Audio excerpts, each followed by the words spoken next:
Welcome back. We are back here at Parliament. Pauline Hanson is as well. She's not allowed in the Senate, still banned after her burqa stunt, but speaking after a big boost in the polls. Let's have a listen in. Friends and fellow Australians, for those who unfortunately lost their lives at Bondi. I have been denied my right to do this on the floor of Parliament in the Senate. It is matter of fact by the will of the PM and the Leader of the Senate, Penny Wong.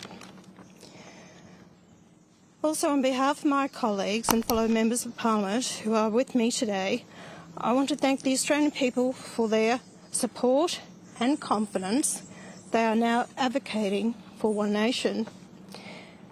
This is the first poll in Australia's history that another party is polling higher than one of the major parties. I am proud to acknowledge One Nation is polling higher than the Liberals. Thank you. Senator Hanson, why do you think that One Nation is polling higher than the coalition? I think what Australia is lacking now with both the major political parties is leadership. And people have got to a stage they're fed up. They've had enough. They're struggling with the cost of living. But I think that's also seen what happened at Bondi.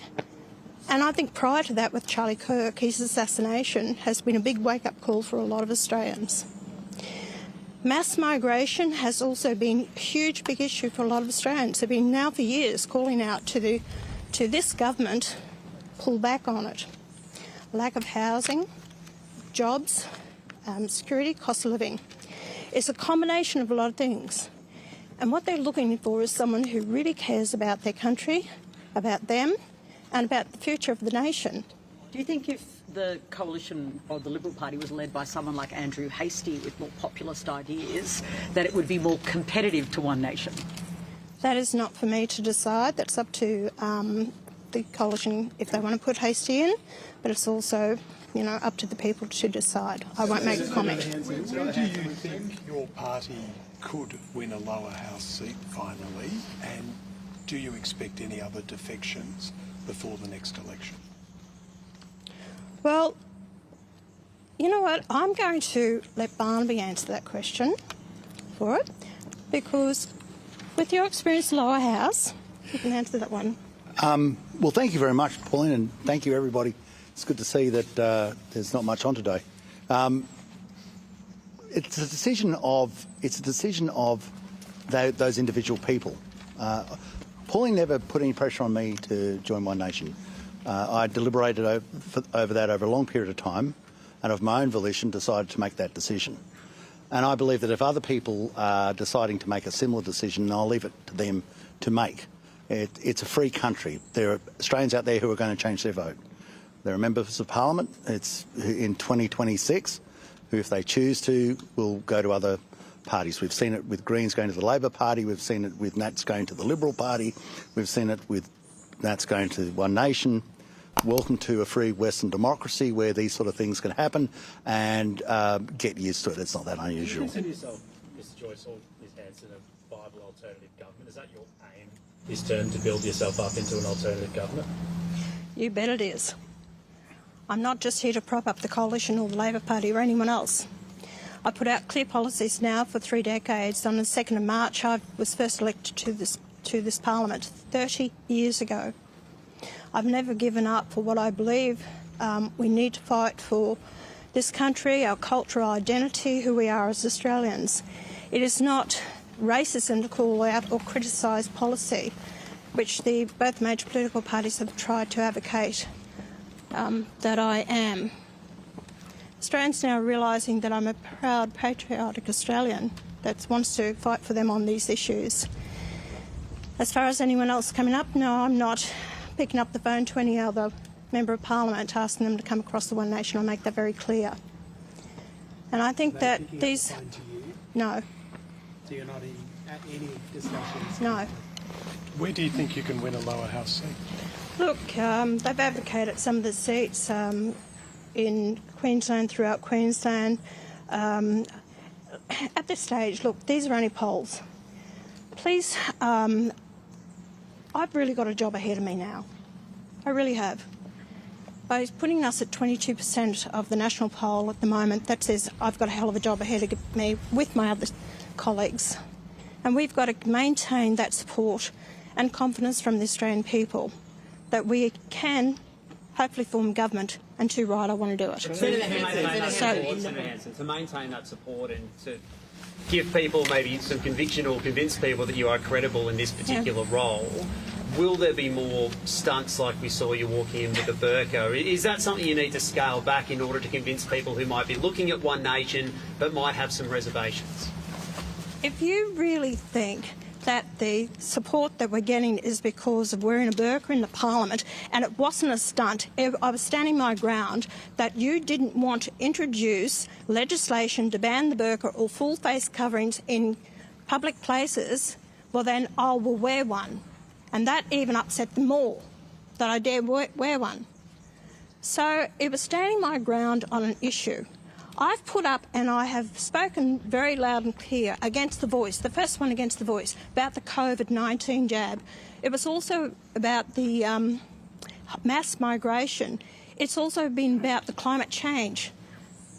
You know, net zero, all these things. The public are no longer being, treated like mushrooms. They want to know what the hell is happening in their country. They want that leadership. They want people to put out clear policies that is going to get them out of this quagmire that we are in at the moment and start fighting for them. That's our job as members of Parliament, to represent the people. Senator Hanson, Nigel Farage has been meeting in the UK poll for a while. Is that the high benchmark that you're aiming for yourself as well? I don't look at any high benchmark other than ourselves, what we want to do for our country. My colleagues and I, we've always thought, regardless, I've been around long before Nigel Farage and long before Trump. So therefore, I've set the record, my record, what I want. Go and look at my speeches, what I've said in the past. I don't back away from anything. I stand up for what I believe in. And that's why now the people are seeing I have been someone who stood my ground over the years, that a lot of things that I've said and done over the years has now happened in our country. Why do you think what's happened in Bondi? Do you think it was by chance? To criticise this, and it is about Islam. It is about the people that we brought into the country. They're not people compatible and suitable for this country. Why do we now have to turn around and make laws to start reining them in? Why don't we look at these people before we allow them into our country? That's what we've got to start questioning. Islam or extremist? It is extremist, radical Islamic. It is radical Islam, the fundamentalists. And when we have seen an increase that was advocated by the federal police, an increase in radical Islam, and those that are being radicalised in our country has increased since 2023, we have a problem. Ms. Hanson, the Prime Minister said this morning that he was concerned that a rise in what he called right-wing populism can often be a cause of division. What's your response to that? God. First of all, what we see is the mechanism of defence from the Prime Minister is to straight away go out and identify. He's straight away gone out and identified us as some sort of radical right-wing group. He talks about I do not want a division, and his rejoinder to that is to go straight out and start dividing people. Now, it is an alternate political view, and it has the backing, obviously, of Australian people in how they vote. And it is not radical if it's the truth. The truth is the truth. And, when you say that the people who were inspired by ISIS, who murdered 15 people, who injured 40 others, who did it in broad daylight, who by their own volition under the indoctrination of what was William, Wissam Haddad, it was William Haddad and it was Wissam Haddad, he was a radicalised preacher. And it is ridiculous to say it's got nothing to do with radical Islam. It quite evidently, self-evidently is something to do with radical Islam. And I tell you what... A quick favour. If you are the kind of person who loves Australia and loves to be up to date on what is going on in our country's politics, hit that subscribe button. It helps us keep this channel going. Over 90% of viewers have not yet, and it would mean the world to us if you did. Thank you. Now, back to the show. Is Pauline Hanson the new political gravity in Canberra? She is currently polling higher than the Liberals. That is not just a ripple in the pond, that is a tsunami, and the major parties are desperately looking for high ground. G'day, welcome to Oz Politics Report. The establishment is sweating, and frankly, it is quite a spectacle to behold. Pauline Hanson, the woman the political elites tried to ignore for 30 years, is not just knocking on the door of power, she is essentially trying to kick the door down with a record-breaking 22% polling figure. But how did we get here? It's not merely populist fervour, it's a fundamental collapse of public trust. People are struggling with the cost of living, housing is a pipe dream for most, and the major parties are just missing in action. They seem to be talking past the people, not to them. Then you have the Bondi Junction attack. It was a wake-up call that hit the national consciousness harder than a freight train. Pauline Hanson has stepped into that vacuum, framing national security and border integrity not as fringe issues, but as the absolute foundation of public safety. Then the political plot thickened. Barnaby Joyce leaving the Nationals for One Nation? That is the political equivalent of a twist in a thriller novel that nobody saw coming. She is moving through the political landscape like a bulldozer through a picket fence, unapologetic, persistent, and impossible to ignore. She is no longer content being the kingmaker in the Senate. She wants the crown. She is pitching One Nation as an alternative government, a serious contender for the national stage. Some call it right-wing populism. She calls it patriotic truth-telling. The labels don't stick anymore, do they? When you're polling this high, the labels start to feel like dust in the wind, entirely irrelevant to the voters who feel ignored. It's a total leadership vacuum out there. Across Labor and the Coalition, the public sees a lack of vision. It's all ideological abstraction and not enough concrete action on stagnating wages or public safety. When Hanson speaks about truth-telling, she is hitting a nerve that's raw and exposed. She is transforming from an outsider protest movement into a credible alternative, and that shift has profound implications for our democracy and public trust. Before we dive into the deep policy breakdown, don't forget to like this video and subscribe. It keeps us accountable and helps us grow. She is also leaning into her long history of consistency, opposing the voice to Parliament, challenging mandates, and questioning mass immigration. To her loyal supporters, she is the only figure who has not changed her tune since 1996. To her critics, she is a persistent thorn that refuses to be pulled.